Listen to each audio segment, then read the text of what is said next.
성부와 성자와 성령의 이름으로 아멘.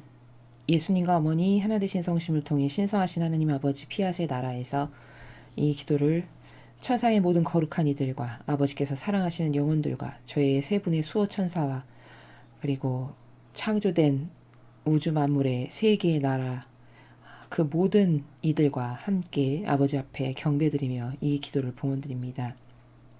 사랑하는 아버지, 저희는 창세기를 통해 저희가 얼마나 무질서하고 역겨운 존재들인가, 또 그 무질서함과 역겨움으로 아버지께 얼마나 많은 모욕을 드렸는가를 반성하며 회개하고 뉘우치고 있습니다.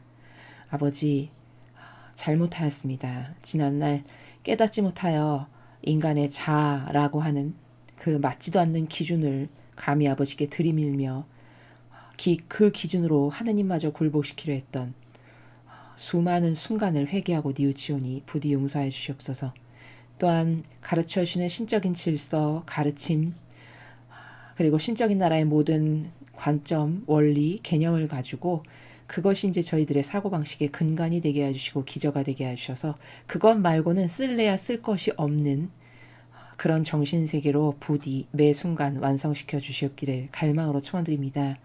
사랑하는 아버지, 제가 사랑하는 조국인 대한민국과 미국을 아버지 뜻에 매 현순간 봉헌드립니다. 그 두 나라가 망가질 대로 망가졌으나 아버지는 반드시 승리하실 것임을 저희는 이미 알고 있습니다. 계시록에서 말씀하신 그 승리가 하루빨리 도래하도록 자비를 베풀어 주시며 주님께서 오실 때 이 대한민국이 피아세 국가의 선두자적인 역할을 할 수 있는 그런 반향을 할 수 있는 나라로 부디 축복하여 주시옵소서. 그것을 위해 이 나라에 살아가고 있는 모든 국민들의 사고방식 안에 살아가는 모든 마귀적 속성을 다 뽑아 성모님의 발 아래 봉헌드리며 예수님의 늑방에 묻겠습니다. 다 뒤덮어 신적인 것, 영원한 것, 그리고 아버지의 것으로 다 바꾸어 주시옵소서. 이 모든 기도 우리 주 예수 그리스도 이름으로 기도드리나이다. 아멘. 성부와 성자와 성령의 이름으로 아멘. 안녕하십니까. 하나님의 뜻 성교의 피아수녀입니다. 오늘은 창세기 35장의 내용을 여러분들과 함께 본문을 읽고 어떤 내용인가, 또 우리가 꼭 알고 넘어가야 될 신적인 원리엔 어떤 것이 있는가 살펴보도록 하겠습니다. 창세기 35장. 야곱이 베델로 돌아가다. 라헬이 베냐민을 낳고 세상을 떠나다. 르우벤의 추행. 야곱의 12아들. 이삭이 세상을 떠나다.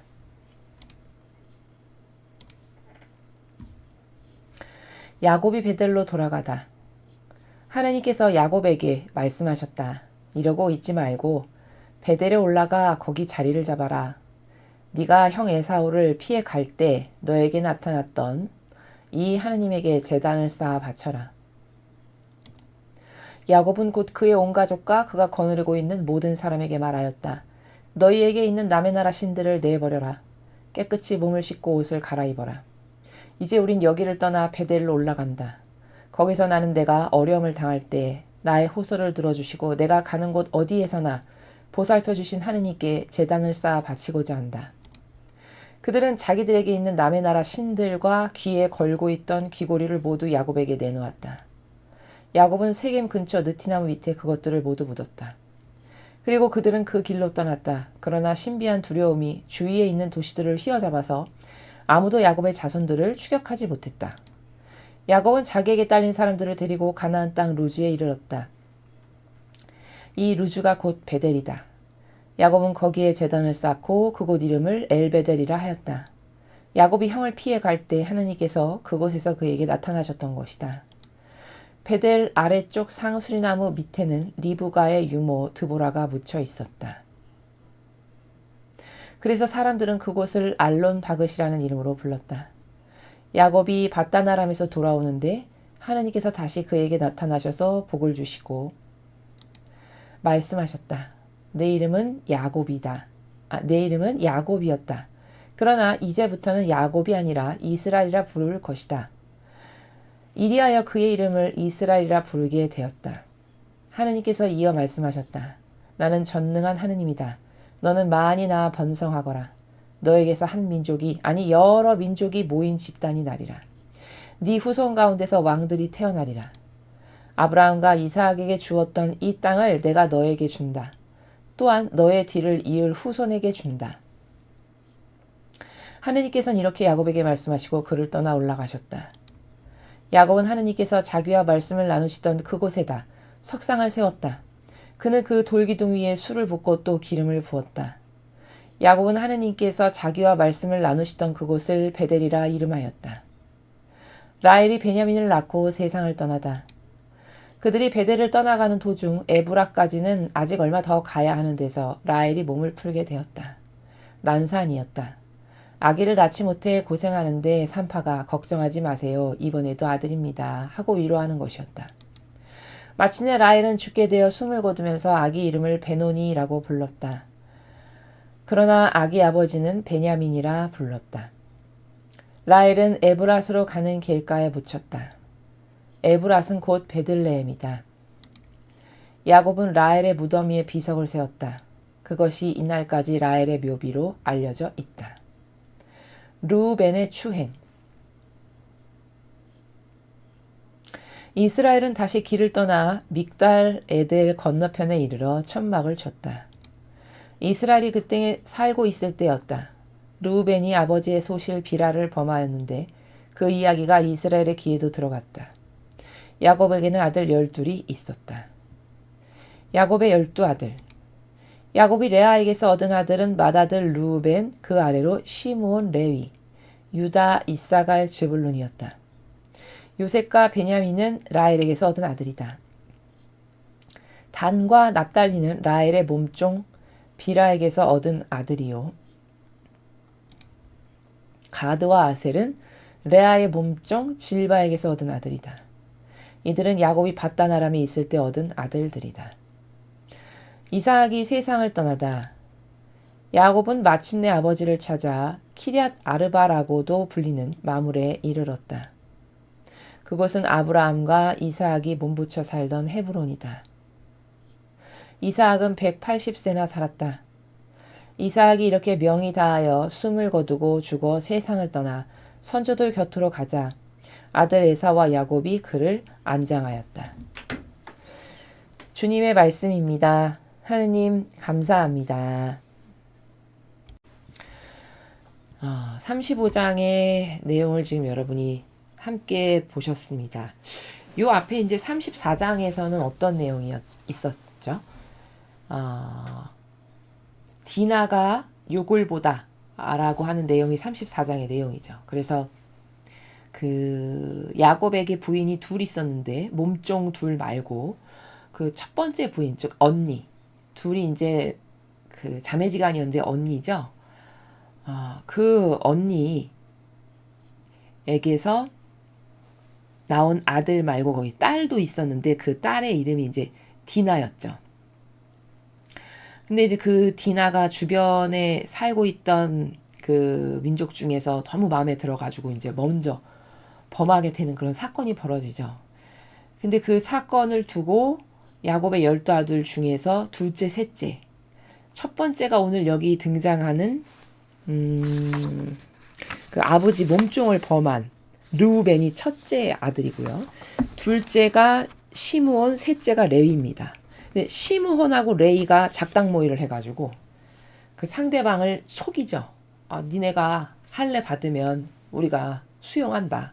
그래서 그 사람들은 정말 순수하게 그 말을 진실로 받아들여가지고 할례까지 받고 다 이렇게 했는데 그걸 다 싹 무시해버리고 급습해가지고 다 죽여버리고 말살시키고 거기서 모든 걸 다 이제 갈취해오는 이런 만행을 저지르는 사건이 벌어진 것이 이 앞에 34장에서 우리가 배운 내용입니다. 그 사건에서 우리가 반드시 주지하고 짚고 넘어가야 될 건 뭐냐면 그게 바로 그런 일이 왜 벌어지는가? 그게 무질서 때문이다 라는 겁니다. 그냥 단순히 이건 사람 죽였으니까 나빠 이렇게만 생각하면 안 된다고 말씀드렸죠.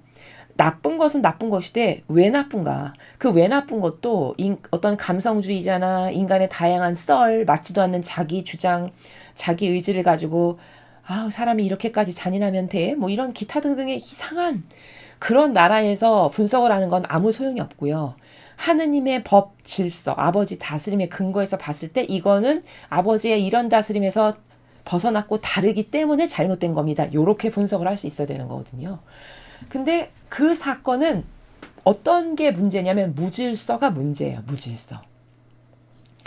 그럼 그 추행한 사람이 잘했다는 거냐? 물론 아니죠. 그러나 인간 세상사에는 다양한 사건, 사고가 있기 마련인 것이고 그런 사건과 사고를 맞닥뜨렸을 때 하느님께 속한 자면 직발로 수행하거나 혈기격정에 사로잡혀서 뭔가를 하는 것을 안 합니다. 그쵸? 이 앞에 아브라함이나 뭐 이삭을 보면 특히 아브라함을 보면은 모든 면에 있어서 처신하는 거나 남을 대하는 나라가 굉장히 무르르듯이 부드럽죠. 지혜와 슬기가 동반돼서 그러한 거거든요. 그는 그런 것에 비추어 봤을 때 어제 있었던 사건에서 시몬과 레이가 했던 행동은 굉장히 즉발적이고 즉흥적이고 혈기격정에만 근거해서 순간적 욱하는 것으로 나온 요런 거라는 거죠. 이건 하느님하고는 완전히 다른 거예요. 하느님 나라의 어떤 질서라던가 아버지가 옳다라고 보시는 속성하고는 완전히 다른 겁니다. 그럼 어떻게 했어야 되는 거냐? 그런 사건이 생겼어요. 그리고 괘씸하다라고 생각이 들어. 그럼 설령 그렇다 해도 어떻게 하는 게 질서로운 걸까요? 아버지인 야곱에게 상의를 해야 되는 거죠. 아버지 이러이러한 일이 있는데 저희는 이렇게 하고 싶습니다. 하다못해 이렇게라도 하면 야곱이 하느님하고 교류를 하는 사람이고 소통을 하는 사람이면 똑바로 소통을 하는 사람이라면 그 두 아들을 올바르게 잡아줄 수 있겠죠. 아무리 그렇다고 해도 이러이러한 것은 안 되는 것이다. 뭐 이런 나라에서 충동적인 것을 막아줄 수 있었을 텐데 무질서로 자기 기분 내키는 대로 막 일을 저지르고 보는 이런 부작용이 야곱의 아들들에게서 보였다라는 점. 무질서라는 것은 엄청난 죄라는 것. 그럼 왜 야곱의 가정에 그런 무질서가 그렇게 팽배했는가? 그것은 따지고 올라가면 가정교육이 잘못돼서라는 거죠. 가정교육은 누가 시키는가? 주로 여성인 엄마가 시킨다는 거죠. 근데 그럼 여성이 집안에서 가정교육을 시킬 때 중요한 게 뭐냐? 뭐 대단한 걸 가르친다기보다 먼저 인간으로서 근본적으로 갖추어야 될 소양과 기본 자질이 뭐냐면 질서의식이 있어야 된다는 겁니다. 그럼 하느님에 대한 질서, 하느님은 어떤 분이시고 우리가 왜 공경해야 되고 사랑해야 되는지 이런 거를 가르쳐야 되는 게 엄마가 해야 될 일이거든요. 또 하느님에 대해서 똑바로 가르쳐주고 그 다음에 이제 우리 집안의 절대성의 역할을 하는 아버지, 각 집안에 아버지가 있으시잖아요. 그 아버지라는 사람은 절대성이고 절대성의 역할은 어떠한 거고 그 절대성을 우리는 어떻게 존중해야 되고 어떻게 하나 돼야 되고 기타 등등 이런 걸 가르쳐야 되겠죠. 그렇죠? 그럼 자식이 어렸을 때부터 그런 질서의식을 가지고 있는 자식이면 어제 사건과 같은 일이 절대 벌어질 리가 없다는 겁니다. 그렇게 충동적이고 즉흥적으로 하지 않는다는 거예요. 이해되시죠? 그럼 누구 잘못인가요? 일원적으로는 두 아들의 잘못이지만 근본적으로는 누구 잘못이냐? 교육을 똑바로 하지 못한 부모의 잘못, 즉 엄마의 잘못입니다. 물론 야곱도 교육에 책임이 있는 할 절대성이라는 어떤 속성에서 봤을 때 책임이 전혀 없다 할 수 없겠죠. 그렇죠? 자, 이렇게 분석을 해야 할 수 있는 거야 되고 고로 그 사건을 통해서 이 시대를 살아가는 우리가 경각심을 갖고 깨달아야 되는 것은 무엇인가? 이 시대는 그때하고 다른가? 그럼 지금은 질서롭고 정돈되어서 인간이 인간다운 존중과 신뢰로 하나 돼서 살아가는가는 것을 돌아봐야 된다는 것이죠. 여러분이 다 아시다시피 우리 모두가 인정할 수밖에 없는 사회적인 여러 가지 현상을 통해 볼 때 이 시대는 이 구약 성경에 나오는 이 야곱이나 다른 어떤 믿음의 조상들의 시대에 비해서 훨씬 더 무질서하다는 것. 그렇죠.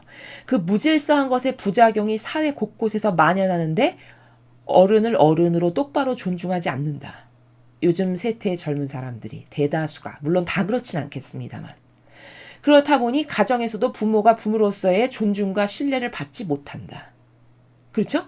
그러다 보니 가정에서도 받지 못했는데 사회에 나가서 똑바로 그 아이가 존중해야 될 걸 존중할까요? 하나 돼야 될 게 뭔지를 알까요? 전혀 없어요. 그러니까 그게 또 어떤 부작용을 양상하냐? 가는 데마다 부작용을 일으켜요. 그러니까 학교에 가면 선생님에게 부작용을 일으키고, 그렇죠?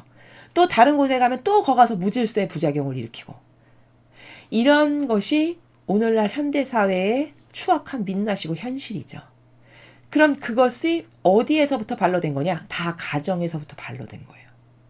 가정에서 아주 어렸을 때부터 존중이 뭐고 사랑이 뭐고 왜 하나 되어야 되는지 이런 것을 철두철미하게 잘 부모님이 가르쳤다면 절대 아이들이 그렇게 반영하지 않아요. 이해되시죠? 그러니까 저희 강의를 듣는 젊은 부모님들 혹은 아직 미혼 남녀분들 앞으로 자식 교육을 어떻게 해야 될지 자식 교육에 대해서 우리나라처럼 교육열이 세고 관심이 많은 나라도 참 드물죠. 그렇죠? 그건 좋은 현상이에요. 그러나 어떻게 해야 올바르게 자식 교육을 하는지에 대해서는 전혀 문외한이고 모르거든요. 그걸 어떤 대단히 학원 교육을 많이 시키고 앞서가는 선수 학습을 많이 한다고 해서 그 한 영혼이 올바른 성인으로서 자라서 자기 할 몫을 똑바로 하고 살아갈 수 있냐? 절대 그렇지 않습니다. 절대 그렇지 않아요. 인간은 인간으로서의 구실을 똑바로 하고 살아가려면 저는 장담하는데 반드시 진리를 배워야 돼요. 진리를 배우지 않은 사람은 모습만 사람이지 그 내면의 정신이나 속성은 동물만도 못한 게 그게 진실입니다. 그게 사실이에요. 집에서 기르는 동물, 강아지, 개도 주인한테는 한평생 충직하거든요. 그 변덕스럽게 막 이러지 않아요. 개를 길러보신 분들은 아시겠지만. 근데 인간은 한평생 어떤 것에 속해서 충직하냐? 절대 그렇지 않습니다. 사람마다 물론 정도의 차이는 있겠지만 여기 이스라엘 백성 앞으로 이제 출애굽기 수많은 성경에 보면 인간 군상이 어떤 저질인가 어떻게 저급하고 질이 떨어지는가를 우리가 발견하게 되는데요. 나는 저렇지 않아. 아마 사람은 그렇게 이야기할 수 있겠죠. 그러나 그건 자기에 대한 객관화가 부족해서이지 자신은 또 다른 부분에서 이스라엘 백성 못지않게 올바르지 못한 속성이 분명히 있어요. 그리고 한결같거나 지속적이지 못해요. 잘 생각해 보십시오. 양심만 본인이 느낄 수 있는 것들이거든요. 그럼 개의 만도 못한 거잖아요. 개는 한결같고 지속적이잖아요. 주인에 대한 충성이. 양질의 종자가 좋은 개는 굉장히 충실해요. 주인한테. 그렇지 않습니까? 거기 주인이 좀 개한테 섭섭하게 했다거나 매를 들어서 개를 어떤 혼내는 것을 했다거나 한다 해서 토라지고 삐져서 어제하고 오늘은 다르고 내일하고 또 다르고 이렇지 않습니다. 절대. 그쵸? 사람은 어떤가요? 사람은 변덕이 죽을 듯 한다라는 말 여러분 아시죠? 그쵸? 5,6월 감주맛 변하듯이 변한다 이런 말도 아시죠? 인간의 진리를 배우지 못한 인간의 마귀적 사고방식으로 살아가는 사람의 특징이 다 그러해요. 그럼 개만도 못한 거 맞죠? 이렇게 어떻게 부족한 것을 낱낱이 다 하나하나 양파 껍질 벗기듯이 벗겨서 입증할 수 있거든요. 성경을 알면. 고로 성경을 배운다는 건 뭐냐면 어떤 사건, 성경에 등장하는 인물, 그리고 이 성경을 통해서 아버지께서 백성을 다스리시는 다스림의 원리, 이런 것들을 통해서 나는 지금 저것과 어떻게 다른가? 나는 지금 저 사람들의 저런 부족함이 나에게 없나? 속성적으로. 정직하게 돌아보고 깨닫고 발견하여 버릴 것을 빨리 버리고 그래서 죽기 전에 하나라도 더 많이 버려서 완성하는 것. 이게 똑똑하고 약은 사람이에요. 그리고 성경을 배우는 목적은 순전히 그런 거지. 이교도의 신자분들 중에서 이런 분들 계세요. 성경 공부 왜 하는가? 말은 그렇게 안 하는데 내심 속심은 왜 하는지 아세요? 지식을 뽐내고 싶어서. 남이 모르는 성경의 어떤 숨어져 있는 대단한 거를 알아가지고 남 앞에 가서 유식한, 저 사람은 모르는 것을 나는 알아, 이런 걸 뽐내고 싶은, 기저에 이런 거 깔려 있는 게 다 보입니다. 그렇게 자기를 드러내고 싶어서 저 사람보다 내가 지적으로 더 똑똑하고 수준 높아, 혹은 자기 만족, 그런 걸 통한 자기 만족, 이런 것 때문에 성경 배우시는 분들이 엄청 많아요.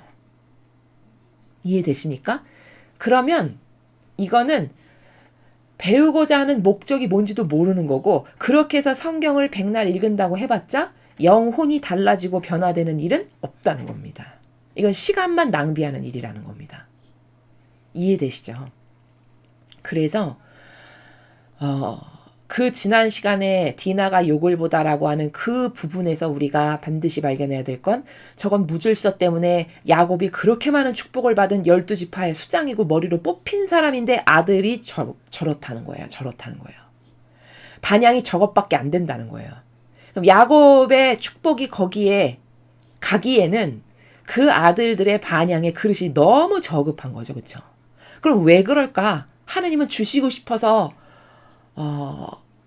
더 많은 것을 주시지 못해서 안달나신 분이 우리 아버지신데 왜 그럴까 도대체? 근원의 문제가 뭐냐? 그건 순전히 가정에서의 내부에서의 똑바로 된 교육이 이루어지지 않아서. 근데 그거 이해가 되는 부분이 뭐냐면 우리가 거슬러 올라가서 앞에 창세기를 처음부터 배웠으니까 이제 내용이 여기 쫙 머리에 스쳐 지나가듯이 있으시잖아요. 야곱의 부인인 두 여자가 자매지간이잖아요. 근데 그 자매지간이 꼬이고 얽힌 게 참 운명이 고약한 게 그 둘의 아버지인 라반, 즉 야곱한테는 삼촌이죠. 삼촌이 야곱은 먼저 둘째 딸이 마음에 들었는데 첫날 밤에 첫째 딸을 들여보냈어요. 그러니까 원치 않은 여자랑 결혼하게 된 거죠. 야곱 입장에선. 그러니까 야곱이 투덜대니까 어떻게 이럴 수가 있냐 항의하니까 우리 집안에 이 동네에서는 그런 게 있을 수 없다. 이 동네의 어떤 풍습이다. 이해해달라 해서 7년만 더 노력봉사하면 내가 작은 딸도 주겠다. 이렇게 해서 시작부터가 안 좋았던 관계들이에요. 그러다 보니까 그 두 자매 사이에는 야곱으로부터 야곱이 둘째를 좋아했기 때문에 그 첫째 입장에서는 서운한 게 있고 그렇죠. 또 둘째는 아이를 못 낳는 여자다 보니까 또 그걸로 인해 어떤 상처가 있고 여기서부터 꼬여서 그 인간적인 것 때문에 그 둘레를 뚫고 나오지 못하다 보니까 맨날 티격태격해서 시기 질투나고 인간적으로 시세우기나 하고 제기나 하는 이런 것밖에는 하질 않은 거예요. 그 여성들이요. 그러니까 성모님의 품격과 인격과 같은 나라에서 자식 교육을 하지 못했음을 우리가 얼마든지 발견할 수 있죠. 그러다 보니까 아들들이 이렇게 반향을 할 수밖에 없는 이런 내용을 우리가 다 알 수 있다는 겁니다. 이 행간의 나라를 통해서. 이해되시죠? 그러므로 이 시대는 가정에서 교육이 엄청 중요하다. 뭘 가르쳐야 되는가? 질서를 가르쳐야 된다. 질서. 질서를 존중하는 것이 인간 됨됨이고 그 사람의 인격이고 인품이다. 라는 것을 반드시 가정에서 가르치면 오늘날의 이런 사회의 다양한 문제들이 절대 일어나지 않겠죠. 그리고 그렇게 질서롭지 못한 것에 아버지는 축복을 주실 수가 없어요. 고로 무질서하게 살아가면 자기만 손해예요. 하느님께로부터 축복을 받고 싶어도 아버지는 축복을 주시기 싫어서가 아니라 그 그릇에는 부을 수가 없는 겁니다. 이해되셨죠? 이런 게 굉장히 중요했던 내용이고요. 이제 오늘 35장은 뭐 그렇게 대단히 괄목할 만한 내용은 없는데 좀 그 중에서도 몇 가지만 뽑아서 말씀을 드리면 이제 야곱이 이제 고향인 베델로 돌아가는 내용이 나오죠. 근데 아버지께서 나타나셔서 말씀을 하시는데 이러고 있지 말고 베델에 올라가 거기서 자리를 잡아라. 네가 형 에사우를 피해 갈 때 너에게 나타났던 이 하느님에게 제단을 쌓아 바쳐라. 이렇게 말씀하십니다. 그러니까 아버지께서 베델로 다시 이제 돌아가기를 원하시는 거죠. 그래서 이 말씀에 따라서 이제 야곱이 식구들을 다 데리고 이제 다시 베델로 갑니다. 근데 여기서 1절에서 하나 우리가 좀 보아야 될 건 뭐냐면 너가 거기 베델에 가서 에사우를 피해서 도망칠 때 내가 너에게 나타나서 너를 축복하노라 이렇게 말했지. 바로 거기에다가 제단을 쌓아서 나에게 바치거라 이렇게 말씀하셨어요. 그럼 여기서 하나 궁금한 게 하나님은 왜 야곱에게 제단을 쌓아서 제사 지내라 바쳐라 이런 거를 왜 요구하실까요? 왜 하실까요? 하나님은 욕심이 많으셔. 제사 받으시는 게 좋으신가 봐. 절대 그런 게 아닙니다. 야곱에게 너가 에사우를 피해서 도망갈 때 내가 너에게 나타나서 너를 축복한다라고 했던 바로 거기에다가 제단을 쌓으라고 말씀하신 건 많은 것을 야곱에게 주시기 위해서예요. 다시 말해서 이건 우리를 위해서라는 거예요. 하느님을 위해서가 아니라. 근데 인간의 뒤틀린 사고방식은 자칫 잘못하면 하나님은 맨날 뭘 바치라고 하고 뭐 제사를 지내라고 하고 피곤해. 뭘 하라고 하시는 게 많아. 이렇게 생각하기가 쉬워요. 마귀적 사고방식은. 근데 나에게 제단을 쌓아 바쳐라 이 말씀은 하느님하고 우리고는 사고방식이 완전히 다른 게 아버지는 우리에게 뭘 주고 싶으시잖아요. 그러면 한없이 차고 넘치도록 주고 싶으신데 아버지의 고뇌는 뭐냐면 나는 쟤한테 뭘 주고 싶은데 제가 받을 그릇이 없어. 가 고뇌세요. 그 받을 그릇이라는 건 구체적으로 뭐냐면 내가 뭐를 줘도 받기에 합당한가 그런 자격 조건이 받기 위한 그릇이에요. 그러면 하느님께 제단을 쌓아서 바치면 아버지를 공경하고 사랑하는 희생의 행위를 먼저 내어드리는 거잖아요. 야곱이. 그럼 그 희생의 행위를 내어드렸으니까 아버지는 그 희생이 근간이 돼서 거기 주실 수가 있어요. 야곱에게 뭔가를. 이런 메커니즘이고 시스템이에요. 근데 인간은 맨날 공짜, 거저받는 거. 축복은 거저야. 공짜. 하나님은 우리를 사랑하시니까 다 거저주셔. 이런 걸로 도배가 돼 있다 보니까 내가 먼저 희생으로 뭔가 하나님께 내어 바쳐야 된다라고 하는 개념 자체가 매우 희박해요. 이해되시죠? 그러다 보니까 이런 내용이 나왔어도 저게 무슨 말인가 저 말씀 안에 포함되어 있는 본질적 뉘앙스의 나라가 뭔가를 잘 모른다는 거예요. 고로 이건 비밀인데 하느님 나라의 법칙에 여러 가지 다양한 원리들 중에 하나인데 뭔가 은총을 받고 싶죠. 내가 반드시 갈급한 어떤 꼭 아버지께로부터 받고 싶은 게 있다. 그럼 먼저 뭘 해야 되는지 아십니까? 희생을 내어드려야 돼요. 여기 제단을 쌓아 바쳐라가 바로 그 나라예요. 그럼 그 희생을 내가 먼저 내어드렸으니까 그릇이 마련된 거잖아요. 희생으로 전 아버지께 이런 사랑을 드립니다. 그러니까 그 그릇이 마련됐으니까 거기다가 주셔도 마귀도 이의제기 못해요. 근데 만약에 공짜다. 그러면 어떻게 되는지 아세요? 마귀가 이의제기를 해요. 아니 아버지, 얘는 아버지를 위해서 한 것도 없고 희생한 것도 없고 내놓은 것도 없고 자기 멋대로 지 뜻 의지로만 살았는데 왜 쟤한테는 축복을 주시는 거예요? 이렇게 따진다니까요. 왜? 그 나라는 공정하기 때문에 티끌만큼도 공정하지 않은 게 감히 들어갈 수가 없는 나라예요. 그러니까 거저, 공짜, 가만히 있어도 이루어지는 거 이런 건 기대도 하지 않아야 되는 나라라는 겁니다. 그 나라의 시스템과 법과 메커니즘에 그런 게 없어요. 이해되시죠? 그렇기 때문에 여기도 야곱에게 이제 축복을 주시고 싶은데 그러려다 보니까 자 네가 먼저 희생으로 나에게 제사를 바쳐라 이렇게 말씀하시는 나라라는 겁니다. 그럼 얼른 눈치 빠르고 지혜롭고 슬기로운 사람은 저걸 어떻게 응용할까요? 내가 뭔가를 원하면 먼저 희생을 드려야 되겠구나. 이게 성경을 똑바로 관점적으로 배우는 사람이 살아가는 취하는 행간의 나라예요. 이해되셨죠? 또 아버지는 거기 너가 에사우를 피해서 도망갈 때 내가 너한테 나타났던 거기서 제단을 바치라고 하신 이유는 또 한 가지가 있는데 이미 한 번 축복하셨던 장소잖아요. 그 축복을 했던 곳에서 다시 축복하기를 원하시는 거예요. 엄한데 엉뚱한데 생뚱맞은 데가 아니라. 이해되십니까? 이제 그런 연유 때문에 아버지께서 이렇게 말씀하시는 거다라는 걸 알 수 있고요. 자, 그래서 이제 야곱은 아버지 말씀을 딱 듣고 그의 온 가족과 그가 거느리고 있는 모든 사람에게 말했다. 너에게 있는 남의 나라 신들을 내버려라. 깨끗이 몸을 씻고 옷을 갈아입어라. 자, 2절을 보면요. 어떤 걸 발견할 수 있냐. 오늘 제가 여러분에게 드리고 싶은 말씀의 그 중심이 바로 이제 2절, 3절인데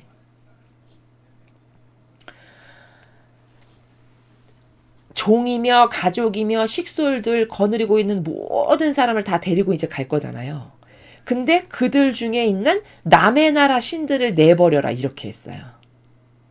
그럼 이게 뭐냐면 여태까지 잡신, 그쵸? 이상한 우상 숭배도 이때는 많이 하던 시절이니까 이상한 잡신, 우상 숭배, 미신 이런 거를 자기가 거느리고 있는 식솔들이 가지고 있었어도 묵인했다라는 말이죠. 그렇죠? 그런 말이잖아요.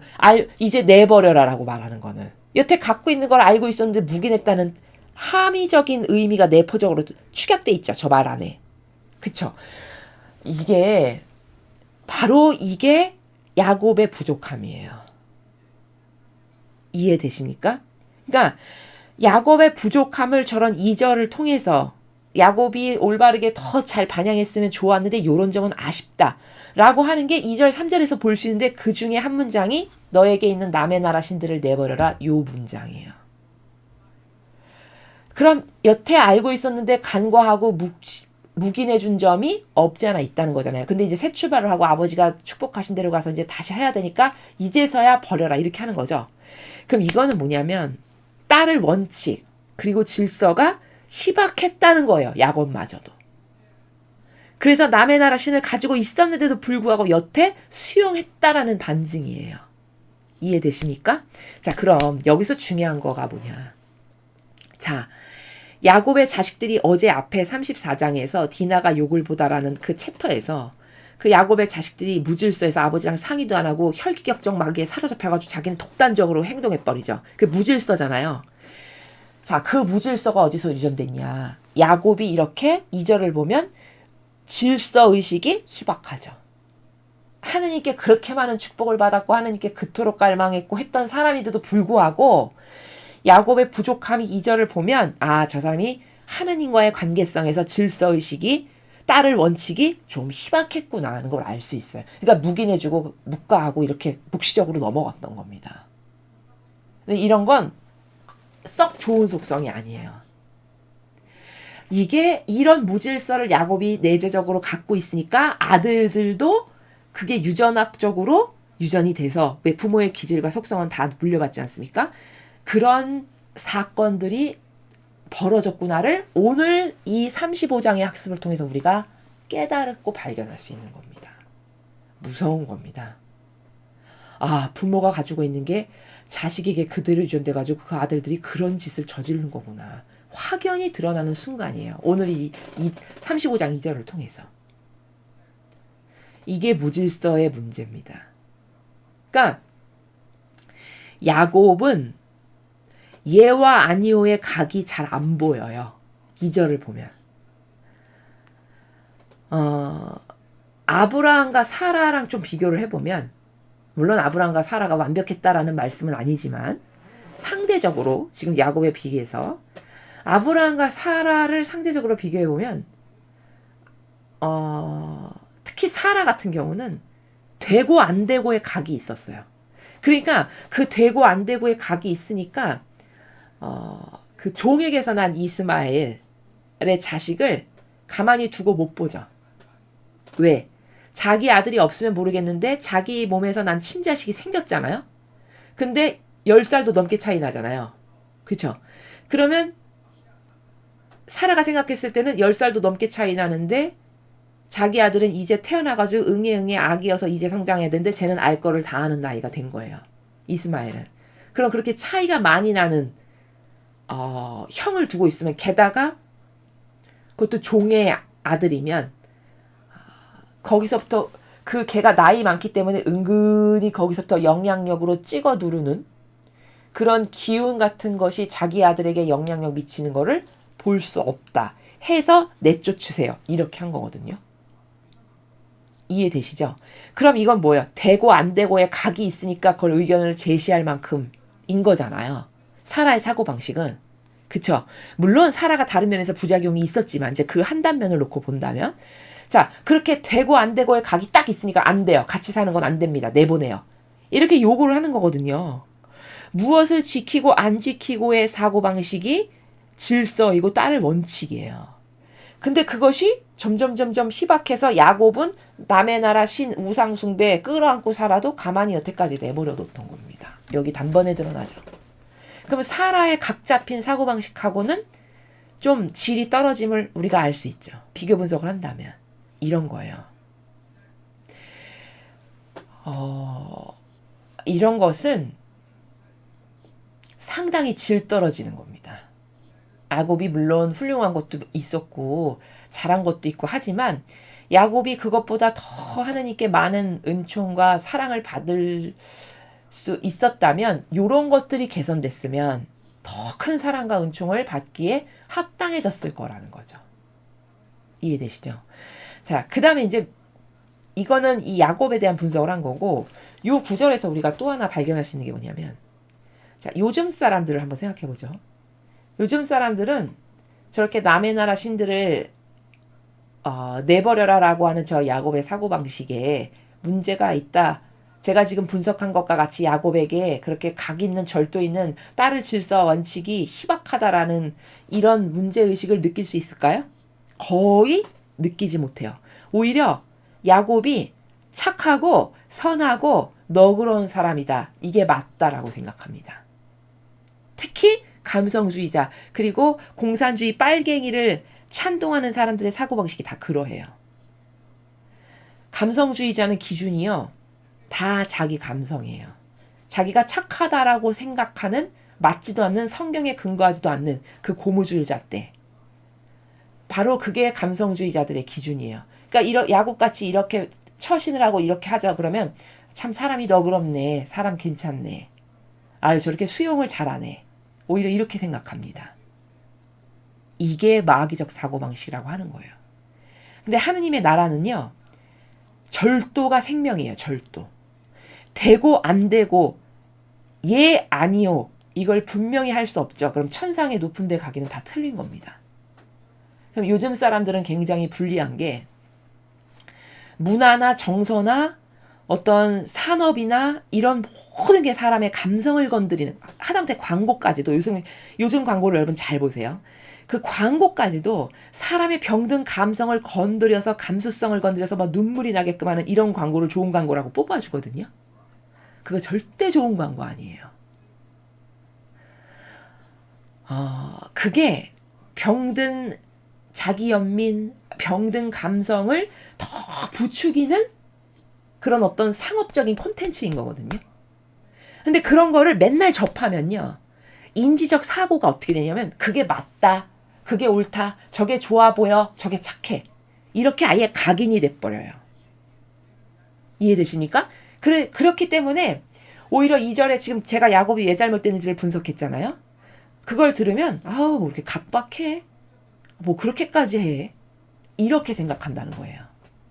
근데 이런 감성주의자 되는 것도 없고 안 되는 것도 없고 그렇다고 자기 기준이 맞냐? 자기 기준 맞지도 않거든요. 자기 기준이 성경이 아니고 진리가 아닙니다. 자기 병든 감성이 그게 절대 착한 게 아니에요. 착하다고 착각하는 거지. 그쵸?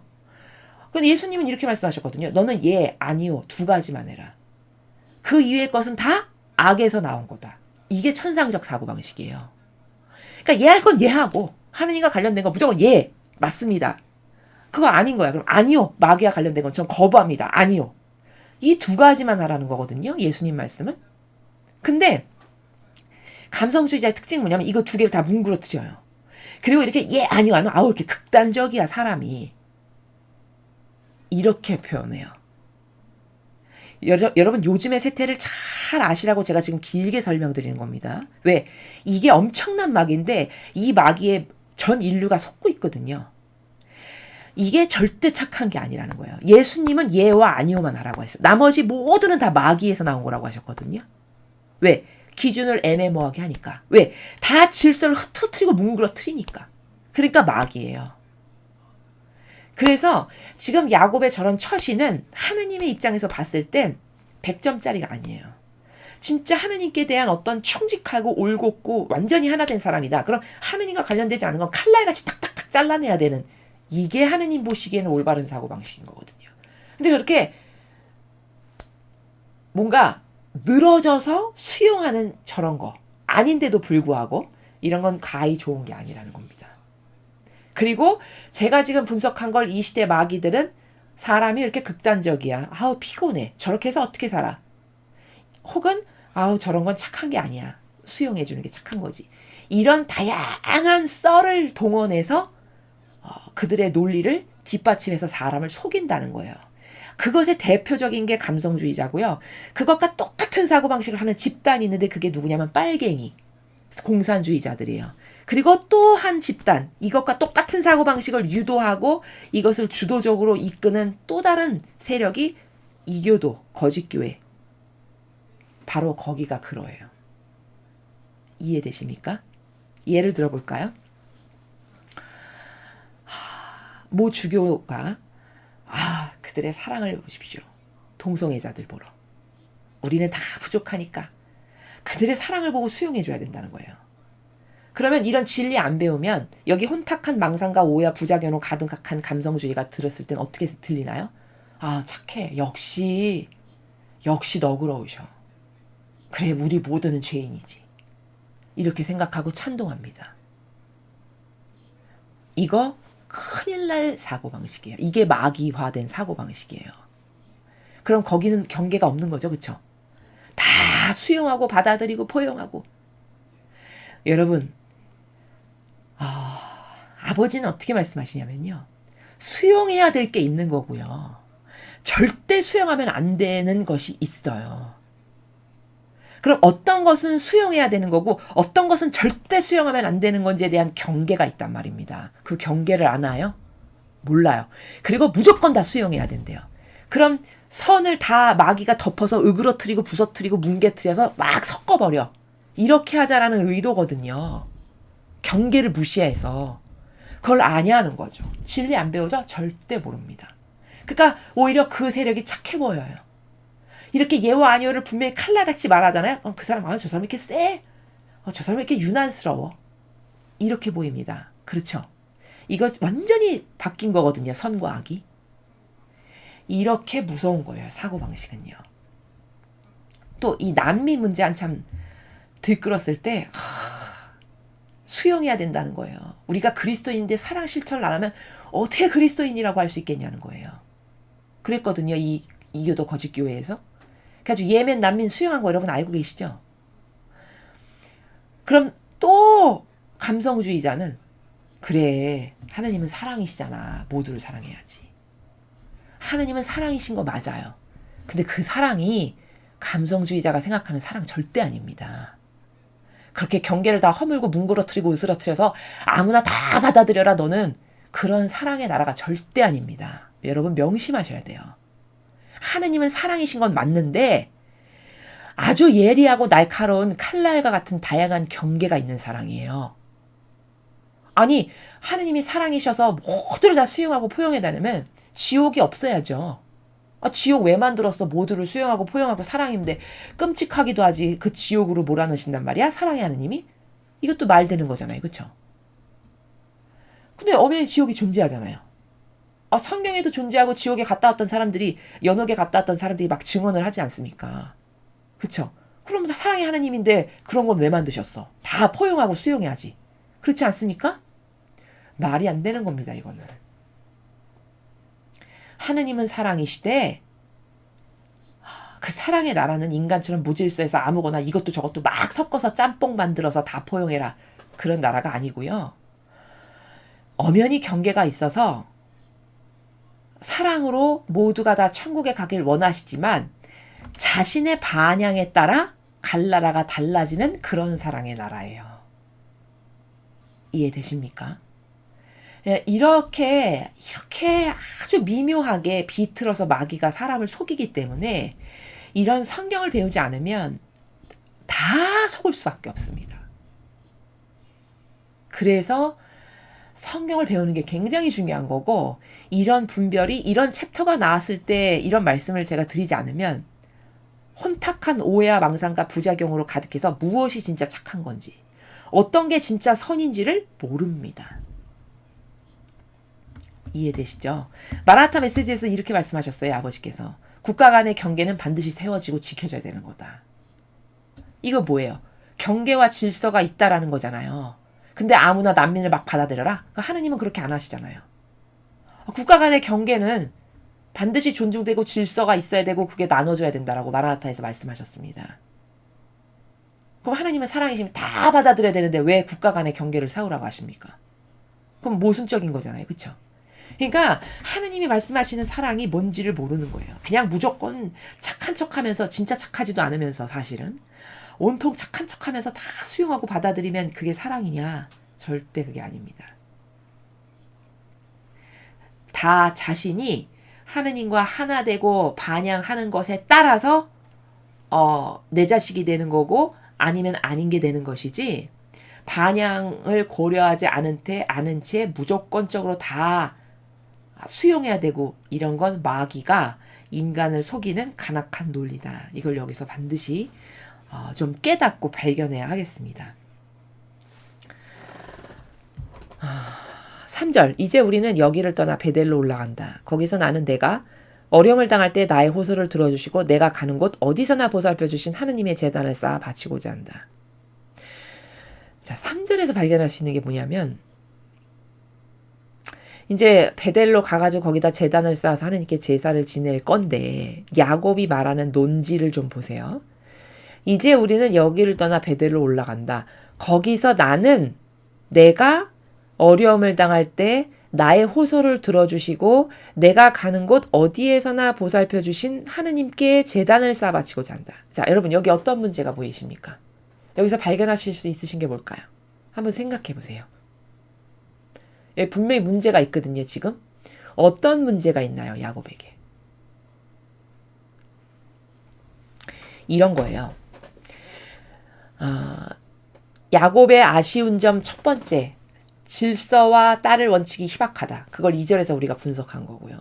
자, 야곱의 아쉬운 점 두 번째, 항상 자기 자신을 배제하지 못해요. 그 자기 자신을 배제하지 못한 누룩이 늘 있어요. 지금 여기 어떤 행간에서 보이냐? 내가 어려움을 당할 때 나의 호소를 들어주시고 내가 가는 곳 어디서나 보살펴 주신 하느님. 요거를 통해서 보면 이런 거잖아요. 야곱의 논지는 나한테 이렇게 잘해주셨으니까, 나에게 이렇게 많은 사랑을 주셨으니까, 나를 이렇게 돌봐주셨으니까 나는 아버지께 잘해야 돼.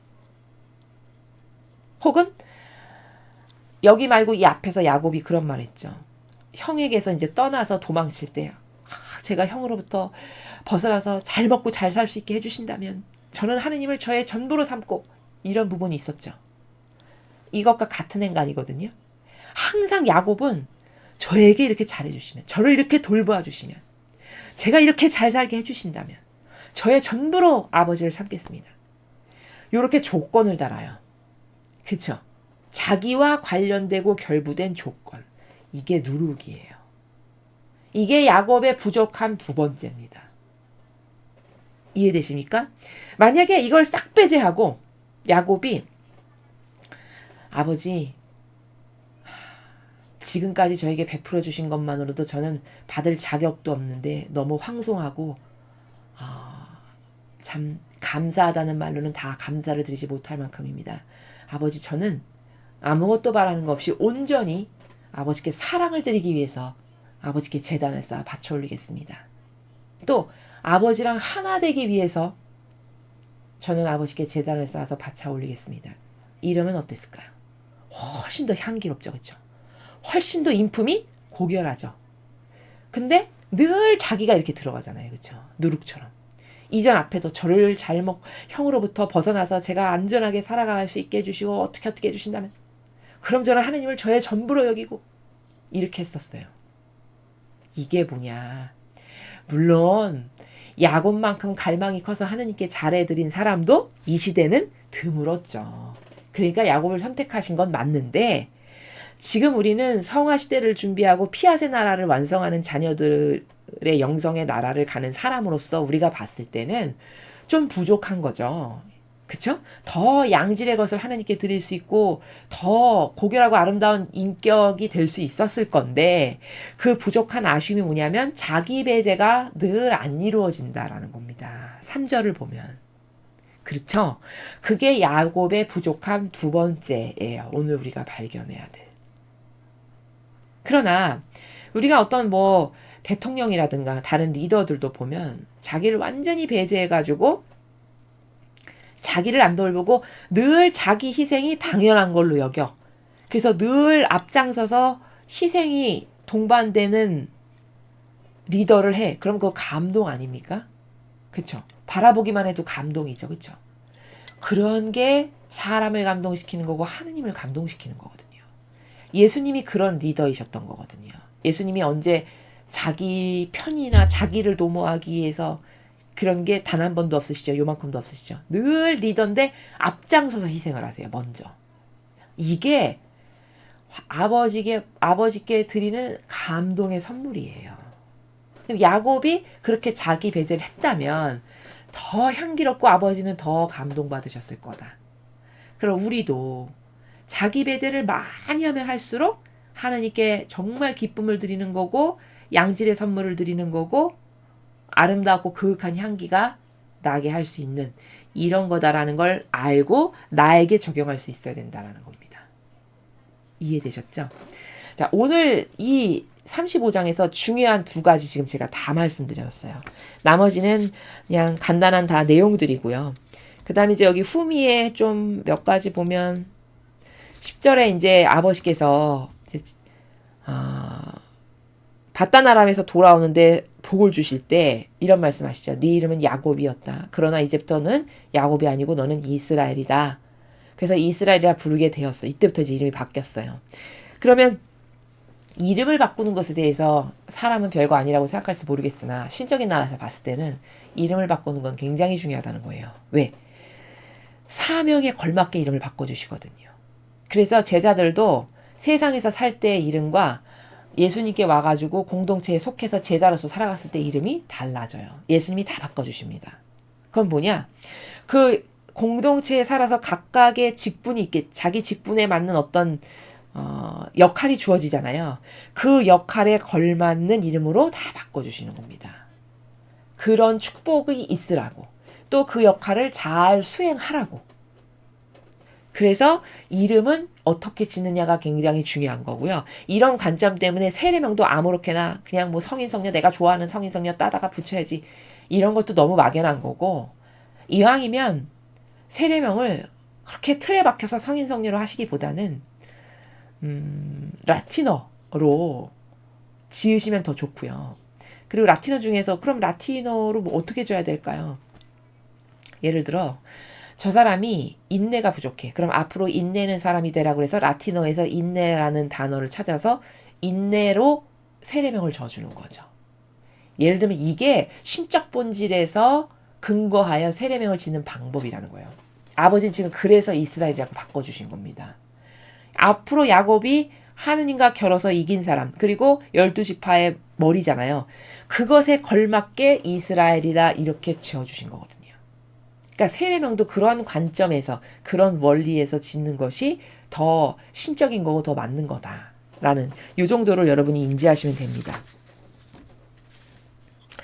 자, 그래서 이제 오늘 중요한 거는 이제 이렇게 그 야곱에 대해서만 여러분이 조금 인지를 하시면 됩니다. 그래서 야곱이 열정도 있었고 하나님께 갈망도 컸고 물론 여러 가지 장점이 있었으나 오늘 우리가 이 내용을 통해서 야곱의 부족한 점 두 가지를 볼 수 있었는데 첫째는 딸을 원칙과 질서가 희박했다.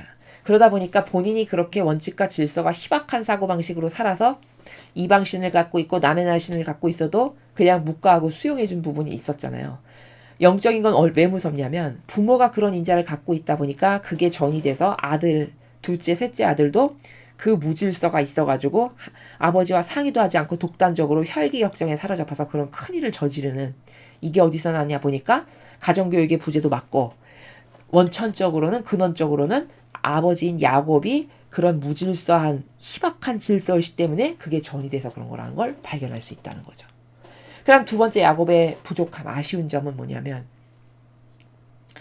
자기 배제가 잘 안 돼요. 그쵸? 늘 저에게 이렇게 해주신다면 전 아버지를 이렇게 사랑하겠습니다. 저에게 이런 축복을 주시면 전 아버지를 이런 마음으로 사랑하겠습니다. 섬기겠습니다. 이렇게 항상 조건이 붙어요. 이 조건이 붙는다는 건 굉장히 질이 떨어지는 거거든요. 예를 들어서 누가 여러분을 사랑하는데 네가 나한테 이렇게 해주면 나는 너를 전부로 사랑할게. 이러면 여러분 어떤 생각이 드세요? 그 사랑하고 싶으신가요? 그런 말 듣고? 아마 사랑이 뭔지 아는 사람이면 나는 그 사랑 안 받을 테니까 너나 다 가져라. 아마 이렇게 얘기할걸요? 그렇게 뭔가 조건을 달아서 하는 건 순수성이 없는 거잖아요. 그쵸? 그 사랑 안 해. 그쵸? 그 순수성이 없는 사랑을 누가 받고 싶은가요? 그럼 하느님은요? 마찬가지시라는 거예요.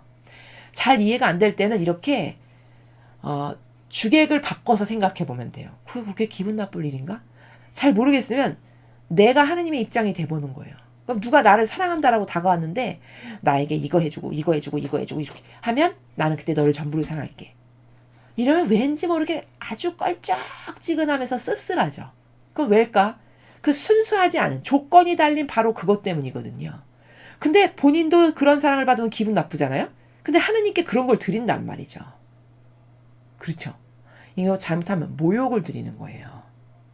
그래서 이런 야곱은 고대 사람이다 보니까 진리를 배운 적도 없고 누가 가르쳐준 사람도 없고 그러다 보니까 이런 부족함이 있었는데 이런 부족함을 통해서 우리가 나 자신을 돌아보고 깨우치고 반성해서 나는 저런 부족함 하느님께 드리지 말아야지. 저런 모욕만큼은 절대 드리지 말아야지. 이렇게 발견을 하시면 된다라는 겁니다. 그래서 지금은 이때보다 수천 년이 지났지 않습니까? 영성이 이때보다 엄청나게 발전된 시대고 하느님과의 나와의 관계성이 완전히 용해돼서 하나가 되는 것을 구현하는 시대입니다.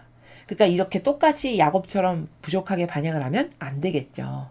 발전된 것에 걸맞게 많은 은총을 주시는 것에 걸맞게 반향을 잘해야 되겠죠.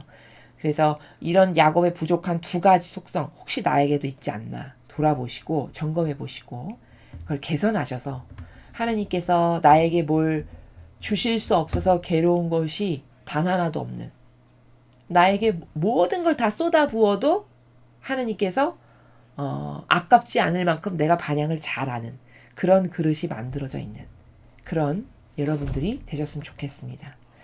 이상으로 창세기 35장 해설 강의를 마치겠습니다. 감사합니다.